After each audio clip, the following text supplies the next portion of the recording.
tus comentarios de estas posturas en torno a la corrupción. Bueno, lo de Andrés Manuel López Obrador, pues el mismo Anaya lo dice, ¿no? O sea, no con el ejemplo, que además, la verdad es que en su historia, por ejemplo, pues él hizo obras y las mandó a reserva para que nadie conociera. O sea, entonces, ¿cómo demanda transparencia, no? Sí me parece que la posición de los otros de que realmente tengamos entidades autónomas al Poder Ejecutivo para que hagan la función de fiscalización, creo que es la correcta. Que en eso andamos, pero el Congreso actual no ha avanzado para concretarlo, ¿no? Tenemos casos muy claros en otros países donde la Fiscalía actúa en forma autónoma y tienes a varios políticos en la cárcel, ¿no? Sobre todo con ejemplos como el caso de Odebrecht, ¿no? ¿Ustedes qué opinan? A ver, a mí me preocupa mucho que, siendo que se establecieron instituciones en el Sistema Nacional Anticorrupción, algunos de los candidatos lo estén enfocando como un tema de personas. Y que digan, si me pongo yo, pues por arte de magia se va a acabar la corrupción. Entonces, son visiones populistas. Yo hago la diferencia, yo hago el cambio, no se necesita, con que la cabeza no sea corrupta, todo hacia abajo va a cambiar, siendo que esto es de la democracia, es de instituciones, es de contrapesos, y hay todo un sistema nacional anticorrupción que se creó y que estamos ahorita en su implementación.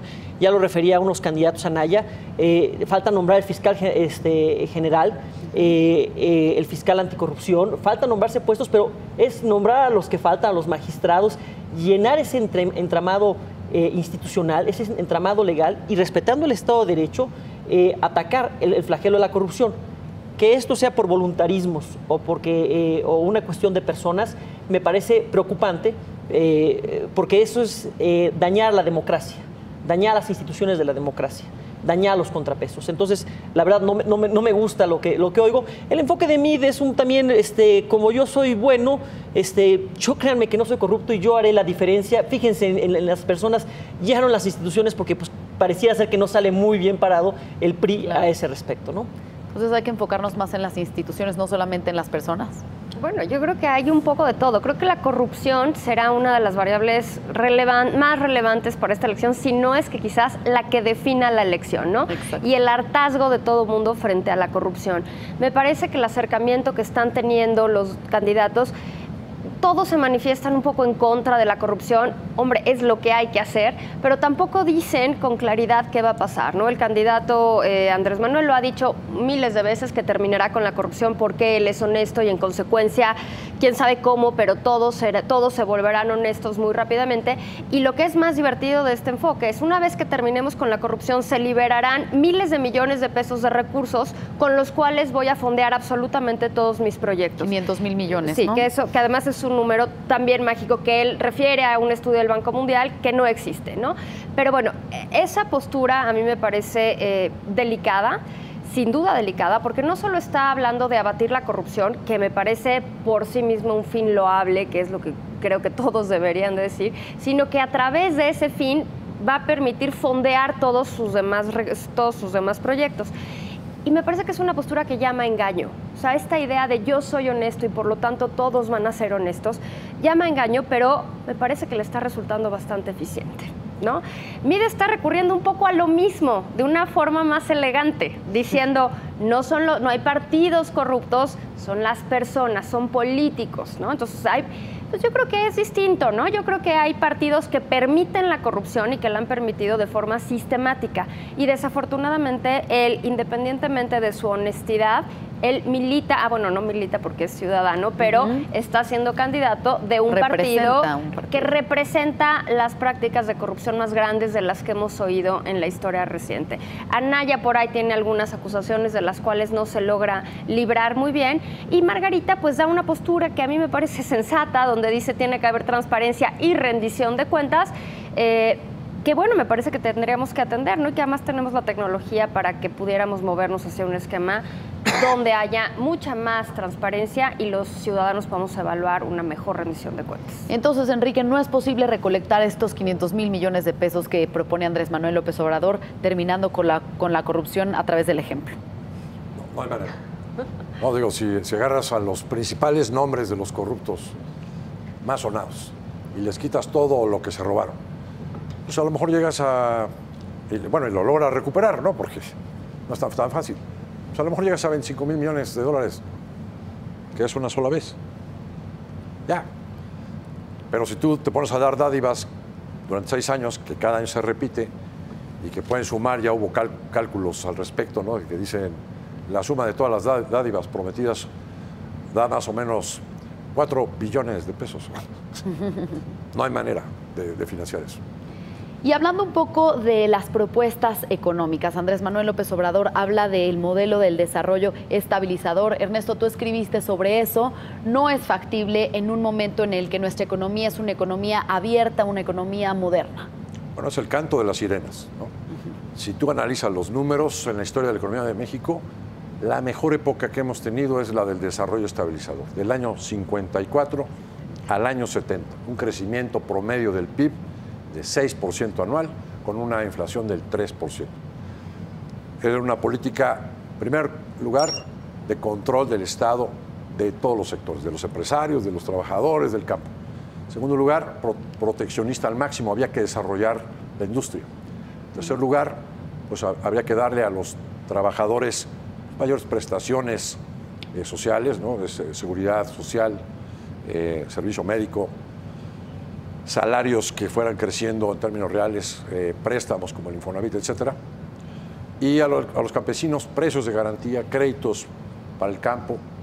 En ese periodo se abusó de todo esto y el resultado al final fue realmente dramático.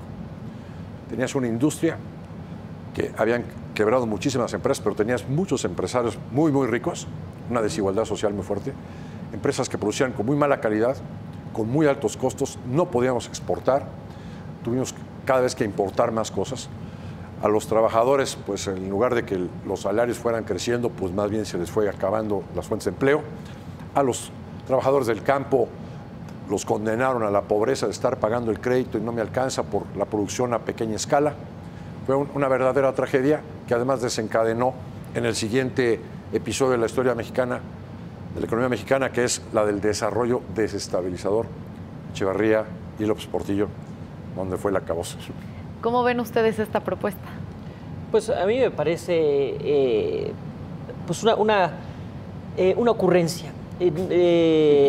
La verdad es que creer regresar a un pasado donde las condiciones ya no están puestas, pretender retomar un modelo de sustitución de importaciones en una economía abierta y globalizada donde gran parte de nuestro modelo está asentado en un tratado de libre comercio que estamos ahorita buscando que permanezca, que da certeza jurídica a las inversiones, que permite que se generen empleos y que tratamos de que este modelo llegue a las demás regiones del país. Bueno, hablar de repente de Antonio Ortiz Mena, uno dice, ok, fue muy bueno don Antonio Ortiz Mena, pero era otra economía, otro México, y otras circunstancias. Entonces, a mí la verdad es que me preocupa, me parece además riesgoso, y da miedo pensar cómo van a ser las intervenciones del Estado en la economía. Recordemos que en ese desarrollo estabilizador, pues el Estado era propietario de los medios de producción, de gran medida, de gran parte de ellos. Entonces, vamos a regresar a un Estado intervencionista en la economía, vamos a regresar a un Estado donde desde la presidencia, aunque eso pasó más en el desarrollo desestabilizador, pero la presidencia de alguna manera dictaba la política monetaria, además de la política fiscal. Entonces, la verdad es que suena entre mal, pésimo y de la rechinflada. Vale. Bueno, además de que evidentemente coincido, quizás por nuestra propia formación económica, lo que vemos es que ese pasado ya no existe, pero no solo en México. O sea, eso funcionó, entre comillas, en un momento muy acotado en el tiempo, entre los 50s y los 70s. En la posguerra, ¿no? En la posguerra, cuando ha sido el momento histórico de toda la historia de la humanidad, así del origen de los tiempos hasta hoy, ha sido el periodo en la historia de la humanidad que más crecimiento ha habido a nivel mundial, no únicamente en México. Era la posguerra, había reconstrucción, se incorporaron las mujeres masivamente al mercado laboral, entonces de repente había más empleos, había electrodomésticos, que eso generó una una industria que no había, o sea, antes no había, ¿no? Entonces, de repente se crean industrias nuevas, mercados nuevos, modelos nuevos, empiezan las mujeres a trabajar de forma masiva. Entonces, eso genera crecimiento, pero eso se va agotando. Ese desarrollo estabilizador en México funcionó con una alta intervención del Estado, con una alta intervención gubernamental, tanto en políticas fiscales como en políticas monetarias, pero además en una economía profundamente cerrada, ¿no? Hoy las economías ya no son cerradas y no queremos que regresen a ser cerradas.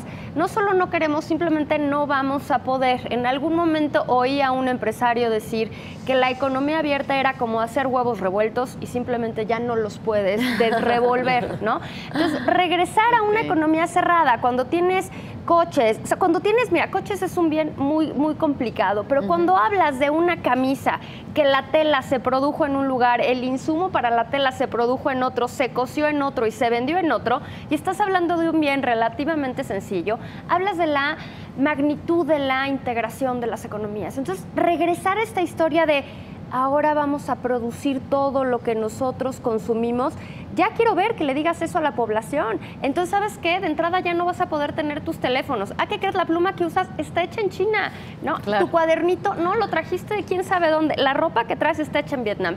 Entonces, ¿cómo crees que ahora vamos a cerrar todo el mercado porque este país vamos a producir absolutamente todo lo que consumimos? Claro. No solo me parece demagógico, me parece verdaderamente imposible. O sea, me parece que es irreal, que es vender espejitos a una realidad que ya no es la de hoy.